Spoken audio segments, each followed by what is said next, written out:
is my ongoing goal to be able to support you as the very best way that I can. And in order to do that, I really need to get to know you a little bit better, what your personal needs are for supporting you as a parent on this journey of children with autism, and with your child, what their needs are and what you would like to help them most with.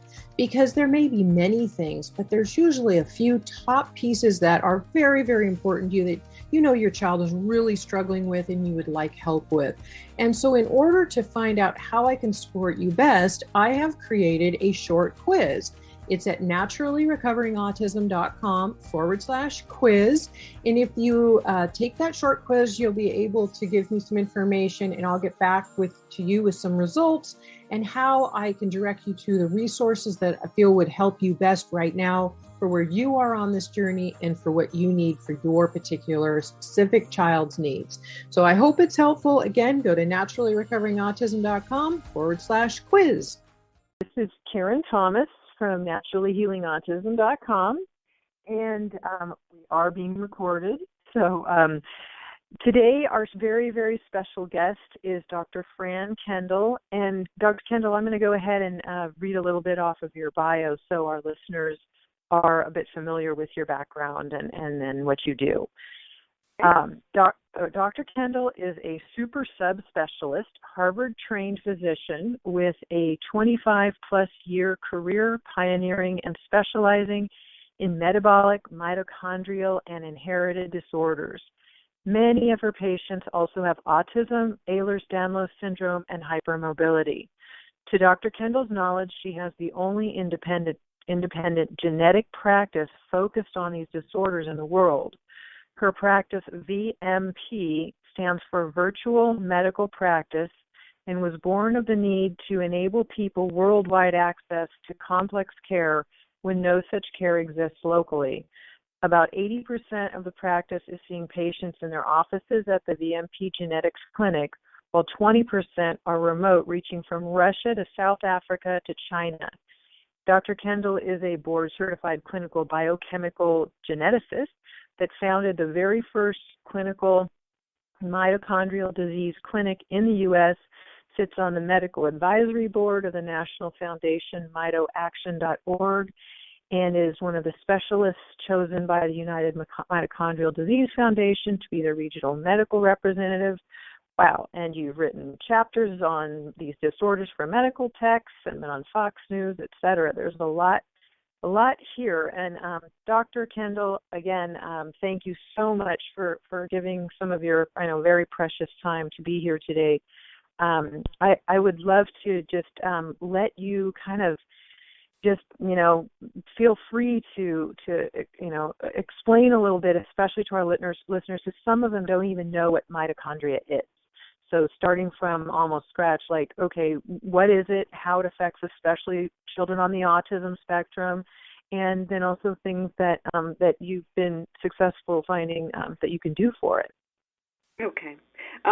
First, thanks so much for the opportunity to speak to you today, and it is my great pleasure to do so. So, as Karen indicated, I am a biochemical geneticist, and I am a mitochondrial disease expert. So, the mitochondria, we'll start with an explanation of them in general, and then segue into mitochondrial disease specifically. So, for those of you who recall your biology, the mitochondria are the batteries or the powerhouses of our body cells. Now remember that our cells are the smallest functioning unit of our body.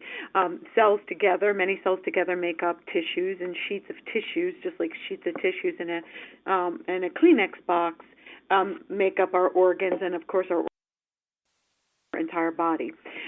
So again, cells are the smallest functioning unit of our body, and the powerhouses of those cells are known as mitochondria. So they are, they appear in appearance, they look like kidney beans, and they have an outer membrane and an inner membrane. And embedded within the inner membrane are biochemical pathways that generate energy. So our body takes in food, as we all know, and we digest it and break it down in our digestive system. And then within our body cells, the food is chopped into little small chemical packets, which then, along with oxygen and phosphate, get shunted into our mitochondria to get converted into something known as ATP. So ATP is adenosine triphosphate, but ATP is, again, it's like a unit. It's a unit of energy, and a good analogy is a battery. So that ATP is then shunted out of the mitochondria around the cell to complete any of its functions. So mitochondrial disease are diseases, and it's an umbrella heading because there's many subtypes under that umbrella heading. They are diseases that affect the body's ability to adequately produce that energy. So if the body does not adequately produce energy, the body systems that are most affected are the brain and the central nervous system, the heart, the muscle, kidneys, and liver.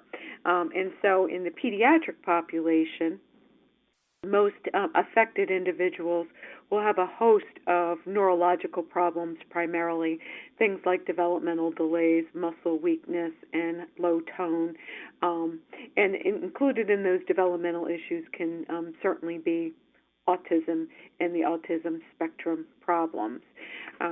These kids can certainly have additional issues to include GI problems ranging from constipation to severe GI dysmotility, to things with autonomic dysfunction where they have problems regulating their body temperature and heart rate and blood pressure, and again, a number of other issues.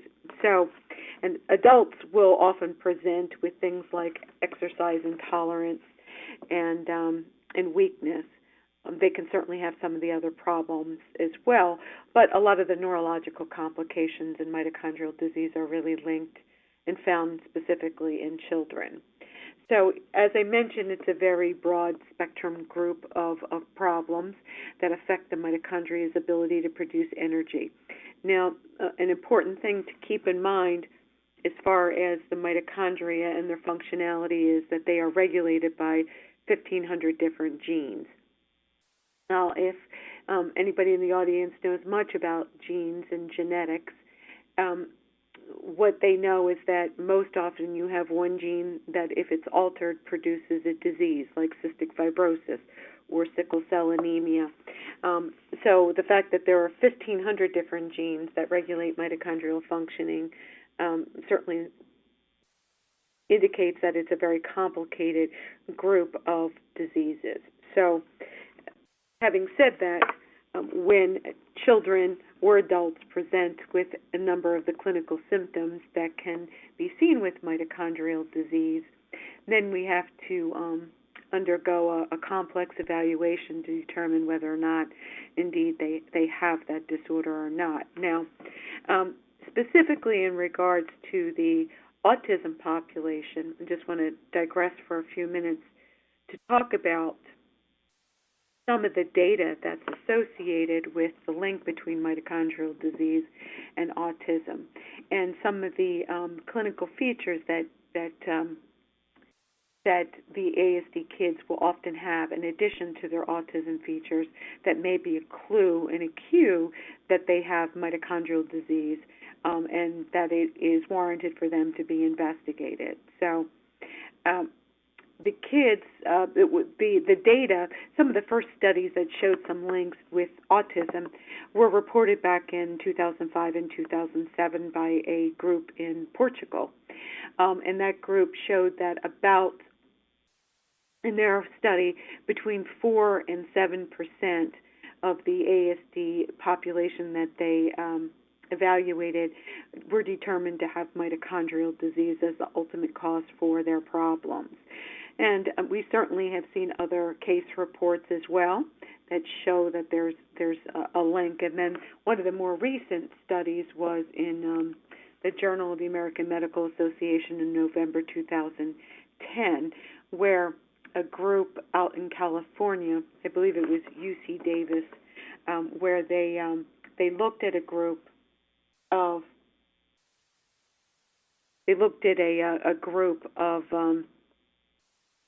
autism patients and had them undergo a number of studies looking for association and signs of mitochondrial dysfunction, and they found that about 60% of the kids had some signs that their mitochondria might not be working as well as they should.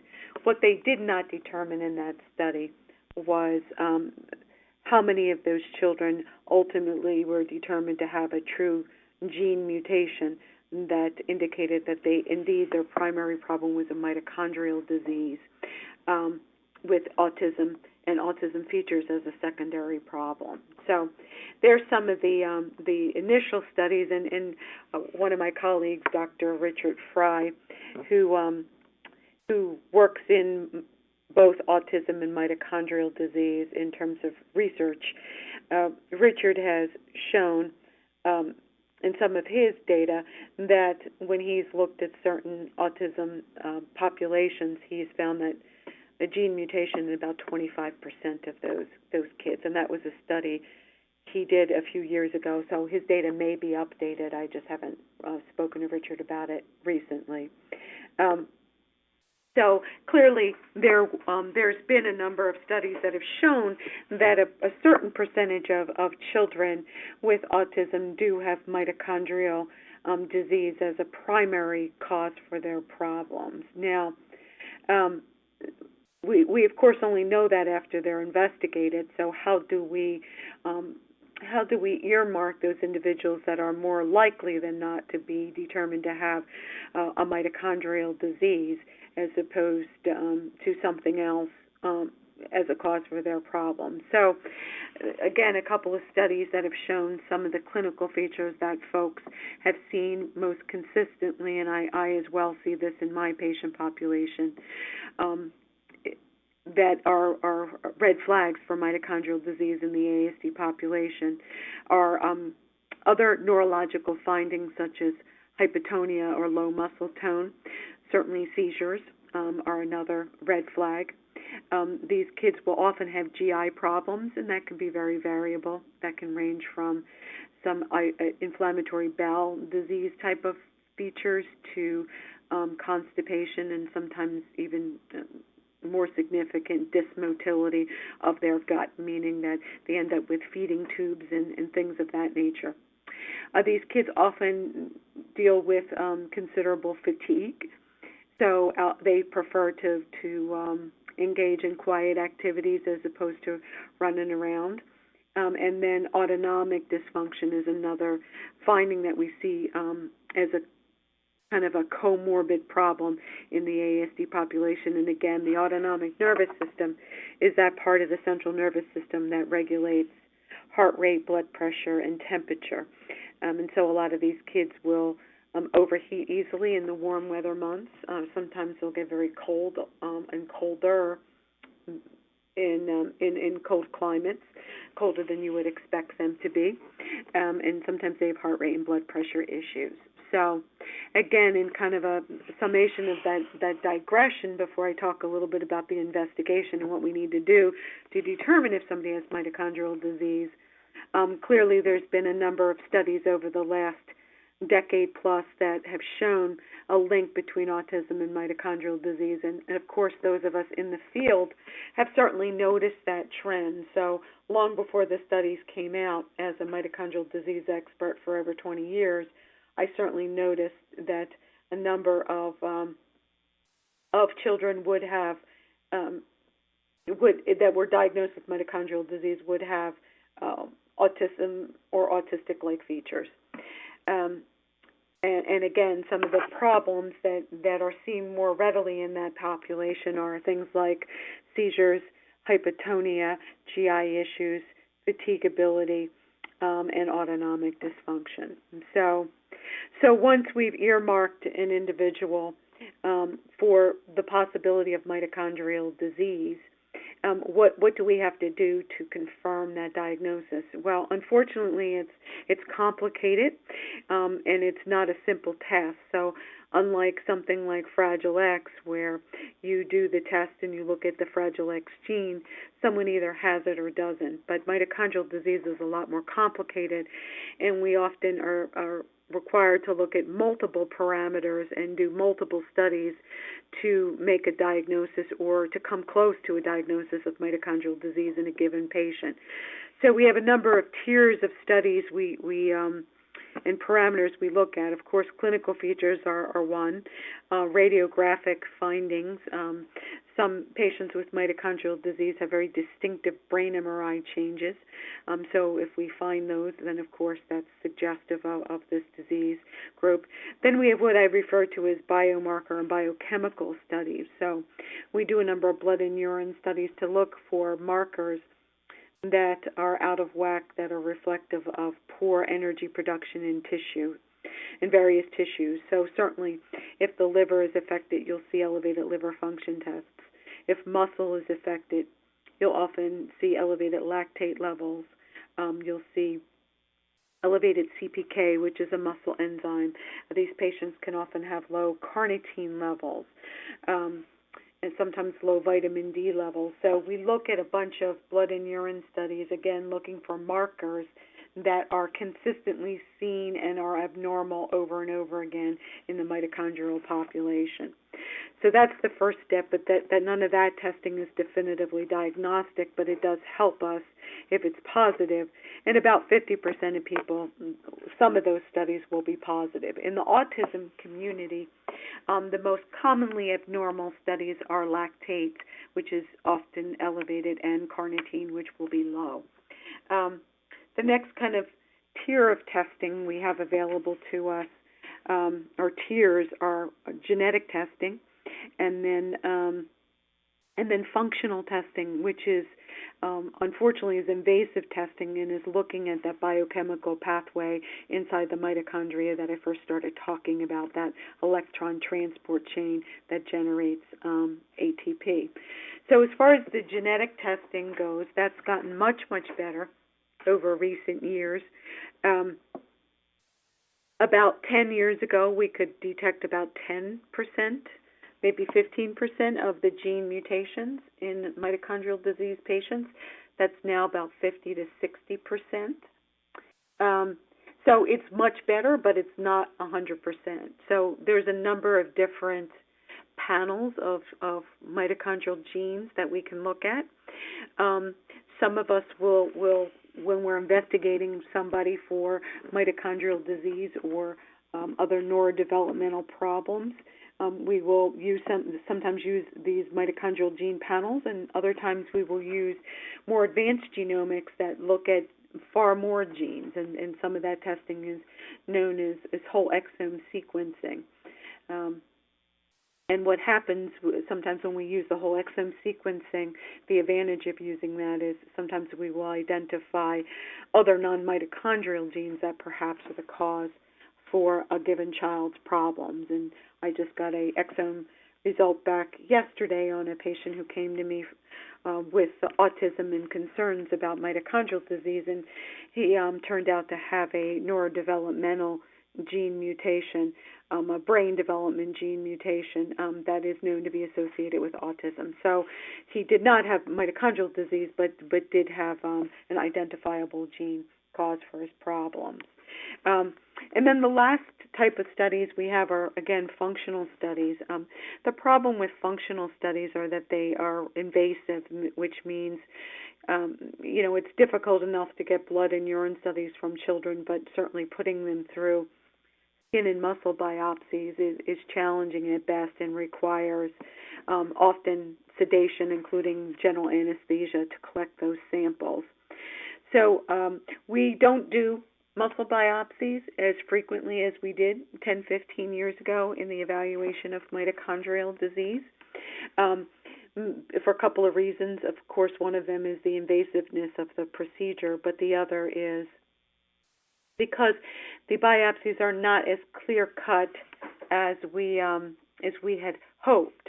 And what I mean by that is, unlike a biopsy for a tumor where your doctor will say it's positive or it's negative, meaning you do have cancer or you don't, it's not always that clear cut with the information we get from a muscle biopsy, making it even more doubly and difficult to have a child undergo such a procedure. But if it's determined by the evaluating physician that it is warranted, what we do with that muscle tissue is severalfold. We certainly look at the muscle tissue under the microscope, and we look at the structure of the mitochondria. Are they an appropriate size? Are they formed normally? Are there extra mitochondria? All of those can be clues to problems with mitochondrial functioning. And then the other important thing we do with the muscle tissue is we measure that enzyme pathway that I've mentioned several times, that electron transport chain. So using special instruments known as a spectrophotometer and control samples, we will measure the different chemicals in that electron transport chain to see if they are at the levels that are typical for normal functionality. So if an individual has reduced activity in those enzymes compared to controls, then that could very much be reflective of a mitochondrial disease. So, again, as you can see here and from my discussion, it's not an easy diagnosis. It's not like diabetes. You either have high blood sugar or you don't, and you either have diabetes or you don't. Mitochondrial disease is a little bit more challenging because we're required to consider multiple tiers of testing before we can come to our conclusion. And even after all of that, sometimes it's still not clear. We might have a child who has a lot of the clinical features, but when we do all of that testing, maybe we don't find a gene mutation, but we have an elevated lactate on multiple occasions and a low carnitine, and we do a biopsy and there's some changes on the muscle structure, but it's not absolute. And so in a case like that, somebody like me who's done this for long enough may say, given his clinical features or her clinical findings, in the light of this testing, we think this is what they have. So again, it's complicated, but certainly you need to have somebody who's familiar with the testing and understands the complexities of it if you're going to embark on this type of investigation. So the next questions that arise with talking about mitochondrial disease and autism or any other genetic disorder, and it's linked to autism, is really why do we do it, and meaning why do we do the investigation? What do we get out of it in general, and then specifically what can we do for ASD patients who turn out to have mitochondrial disease? Well, there's a couple of high-level implications that I'll talk about first, and then I'll segue into talking specifically about what do we do with the information for the autism mito population. So the first thing in terms of genetic testing in general is in regards to things like recurrence risks and implications for other family members. So certainly if a child with autism is found to have a gene mutation in a neurodevelopmental gene that's only found in him or her, well, then the other siblings and the parents are not at risk for recurrence. But if a child is found to have a mitochondrial gene mutation, and most often in the pediatric population, mitochondrial gene mutations are inherited in an autosomal recessive fashion, which means both parents are carriers of the gene changes. And so, as such, their other children, even if not symptomatic, may also be carriers, but the couple themselves are at a 25% risk for having another child with similar problems. So they're kind of the high-level implications of a genetic diagnosis. I'm also wondering about parents as a form of almost prevention or things to know ahead. Is it easy enough for a parent to go ahead and get this? Is it just blood work for this genetic testing that can tell if there's a mitochondrial, weakness or possibilities for things that parents could say, you're looking at having children in the future, and you say, okay, both of us are carriers. So it gets into also that gray area now where I live in California, where they're mandating vaccinations, where somebody could use that genetic testing as a piece to say, hey, we're at risk, and we don't feel that it would be safe for a child to have that. I mean, is it something parents could use ahead of time? Well, if your question is about the parents undergoing the genetic testing, that doesn't really work for a couple of reasons. One is there are certainly sporadic or de novo gene mutations in children, meaning they're not really inherited, even though it's a change in their genetic blueprint. Okay. So that's the first thing. The second thing is because mitochondrial disease is an umbrella heading, and there's 1,500 genes that live under that umbrella. That's a lot of genes to evaluate. And the problem also is that, when you're looking at a parent, for example, if you and you're doing it in a proactive way, meaning, okay, these parents don't have kids yet. They're just trying to see what the risks are. Because we find variants, what's referred to as variants of unknown significance all the time in our genetic blueprint and in the genetic blueprint of patients, it's possible that you would find gene changes in parents and have no idea whether they would actually lead to disease. So It gets really complicated when you're looking at asymptomatic people for certain things like this. Now, as time goes on and our databases get stronger and stronger and we have more information, some of this may be possible because, of course, they do pre-pregnancy screening now for some common things like cystic fibrosis and that type of thing. But the genes have to be, that's usually one gene, and the diagnostic rate for mutations in that gene usually is really high. So like for CF, the testing that's available now is it picks up like 99% of the mutations. So you're not likely to miss something in a parent in regards to carrier status. Are there any known genetic triggers specifically that you're aware of for this particular type of disease coming on that leads to autism, or it's just a random thing that you find? Well, it's mitochondrial disease in general. It's if somebody has a change in one of their genes, that's a hardwired alteration in their body. Now, that doesn't mean that outside environmental factors don't influence the expression of those genes. And that's certainly known to be the case.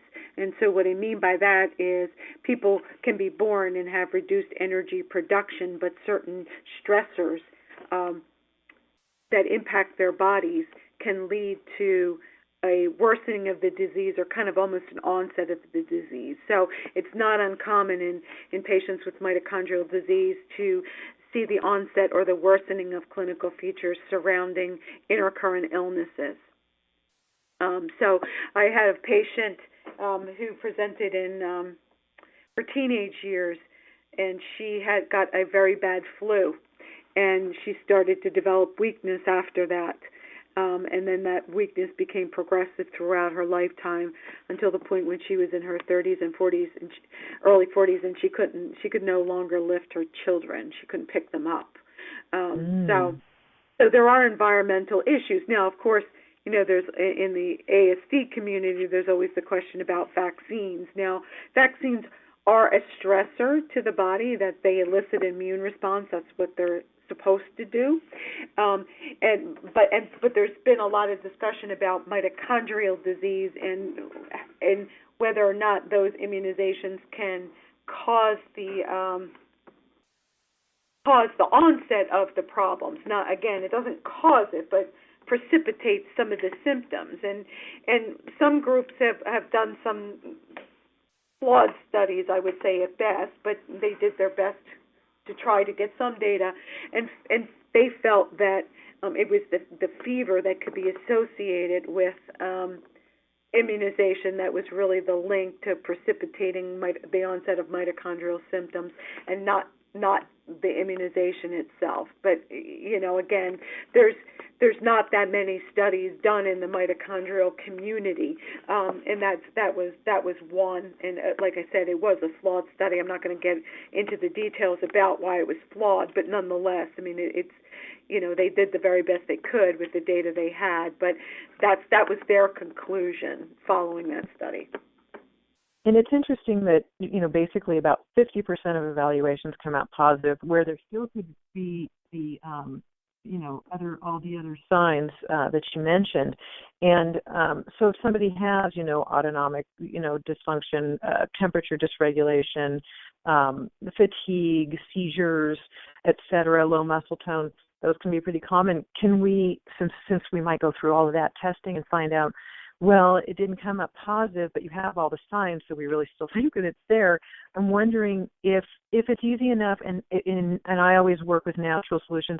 Are there natural, supplementation things? I know supporting the gut, of course, and the liver, all of the detoxification issues.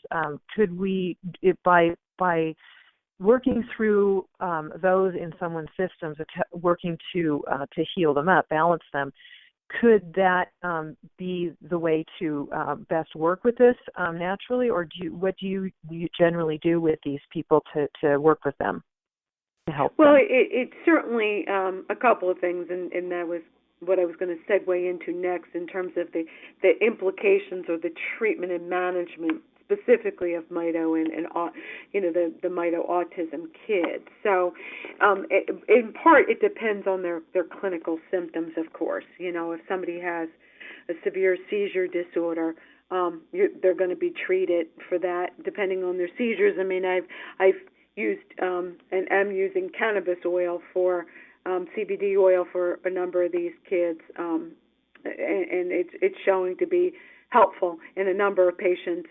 But nonetheless, the neurologists will use anticonvulsants. So again, it depends on the severity of the problem as to the amount of intervention you need to consider. Now, as far as if somebody has some low tone and maybe some mild autonomic dysfunction and ASD features, is there anything that we can utilize that helps their body produce energy more effectively? Well, there are cofactors for that electron transport chain. Now, remember, as you know, and your audience knows, that these supplements that are utilized for a reason, meaning we need certain things in our diet and in our body because they're cofactors and they help certain enzyme systems and pathways work more appropriately. So there's something referred to as the mito cocktail that consists of things like CoQ10, carnitine, riboflavin. These things are cofactors for that pathway, and they help that pathway produce energy more effectively. Now, the studies are that we have available to date are certainly not conclusive, meaning that all of us in the field certainly recognize that some of our patients seem to respond quite nicely to the cocktail and others don't seem to at all. And we don't have a really good handle on why that is. I mean, I have some theories about it, but of course, again, as a community, we don't know why some people respond and others don't. But the bottom line is we utilize and typically trial the cocktail in all patients to see if it does improve them. And again, some people do. About what levels do you use those, like CoQ10, carnitine, riboflavin? How much is in a cocktail? How much dosages of those are in there? Is it really, really high? Well, that's they're pharmacological doses. So for example, in a 20-kilo child, so that's like about 45 pounds, that child we would typically use about 200 to 400 milligrams of CoQ a day. So that's a pretty big dose of CoQ. Most of the capsules, for example, are 100 milligrams a day. But and some of these things are weight dependent, and then other things there's just maximum doses we use. So like riboflavin or B1, which happens to B2, happens to be a cofactor for complex 1 in the energy pathway, the electron transport chain, we use a dose of 100 milligrams a day across the board, whether you're a baby or an adult. So it just depends on the supplement, and it also depends in part on the clinician and their experience and you know what they use and what they think has been more effective in their patient population.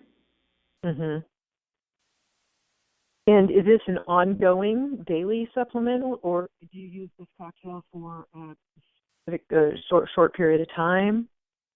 If somebody truly has mitochondrial disease, it's an ongoing treatment. Now, some people, of course, will take it for some period of time and say they don't feel like it's helping them, so they'll discontinue it. But treatment is really recommended for lifetime. Okay, interesting. All right, and I know that you have some websites and some other places that people could gather some more information on their own if they'd like. Would you, share those with our listeners? Sure.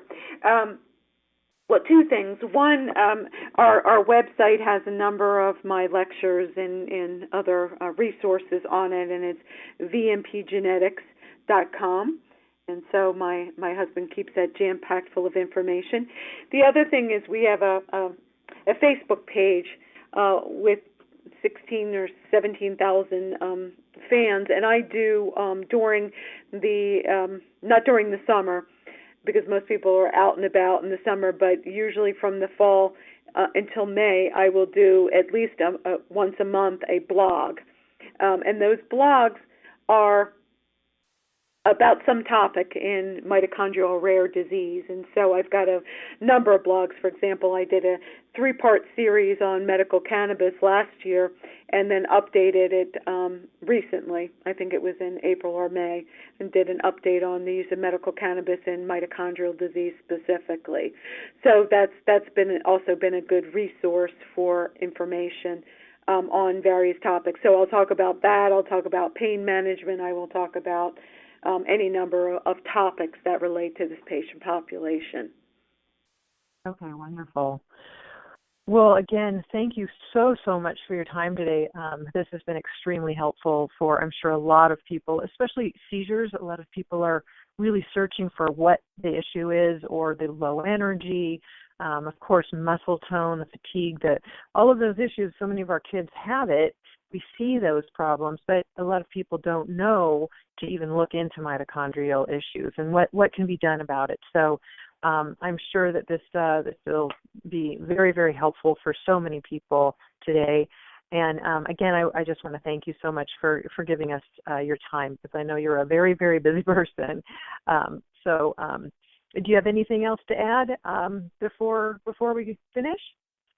I think the only thing I'd like to add, Karen, to that, aside from the thank you for the opportunity, is for people to know that, particularly with the mitochondrial autism kids, the implementation of therapy, the addressing of their problems, the use of protocols for management of sick time and avoidance of certain medications during surgery and just for routine care has proven to be very helpful and to this patient population.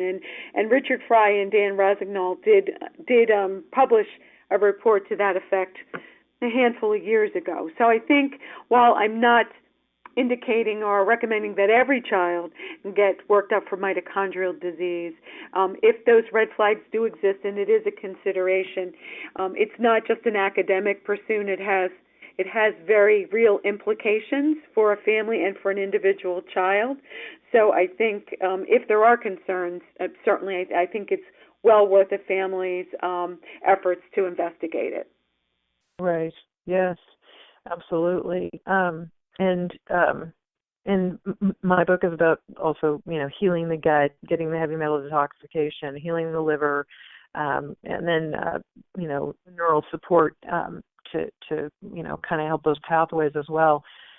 So this is right along in those in that information. I mean, so many of these kids just follow in so many similar patterns And there are a lot of natural solutions out there. So, that's why my greatest inclination is to just help educate our parents with as much positive education as they can get, so that they know when they're making decisions that they're making good, informed decisions for their children, or they know where to go to find those answers that they need. Because sometimes they just say, "What's going on?" and nobody knows. Many doctors I have found don't know. So sometimes parents have to just really do so much research on their own. So hopefully this is very helpful to a lot of people today.